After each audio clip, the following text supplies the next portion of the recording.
Okay, so these are the oscillators, and they basically are synth oscillators which are used to generate one or more waveforms.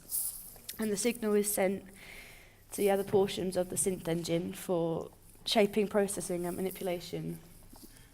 And then we recorded like a song in the background, and that's just coming through as a sine wave there. Then that's a square wave. As you can see, it's slightly different. Yeah. And then that triangle is kind of like the balance between the three oscillators. So if you're using more than one, it can adjust. It's kind of like a tuner, essentially. These are the three tuning pegs, which can be moved up and down, and they're measured in semitones and cent. So 1 cent is 1/100th of a semitone. And then this is the tuner for the synth, so it can tune it to either be up or down. And then it tunes it in cents. Yep. Okay, and then the global controls are polyphonic, monophonic, and legato. And the polyphonic allows you to play chords one note at a time. Then the monophonic is one note at a time. Legato is similar to mono, but it's slightly better for arpeggiation. And that's all here. And then if you just click it, mono, so that's just the one note playing at a time. Then legato basically sounds like arpeggiation. I missed that. That's filter 1, and then that's the filter blend. The filter blend uses a crossfade between the two filters and can have a significant effect on the ES2 signal flow. And then the cutoff, which is that, emphasises or suppresses portions of the signal above or below that define the cutoff frequency. So it like makes it, I guess the speed changes, yeah.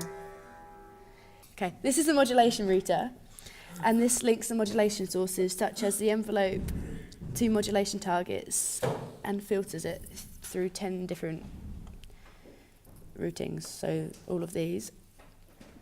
And they're all arranged into columns. The sources include the LFO and the envelopes, so they can both be changed here. So currently it's at an envelope, but it can be changed to an LFO 1 or 2, depending on whatever you prefer. And then to work out the modulation's intensity, you just slide this up and down. And then the two LFOs, which are here and here. LFO 1 is polyphonic and LFO 2 is monophonic. The first being polyphonic, it's used for modulation of multiple voices, and they won't be phase locked. They can also be faded in and out automatically. LFO 2 is essentially identical for all voices, and they are used to modulate pitch. The pitch of all the voices that's displayed in chords and will rise and fall in sync.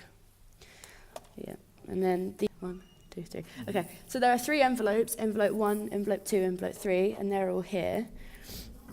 And envelope 1 is polyphonic, and every voice has its own envelope.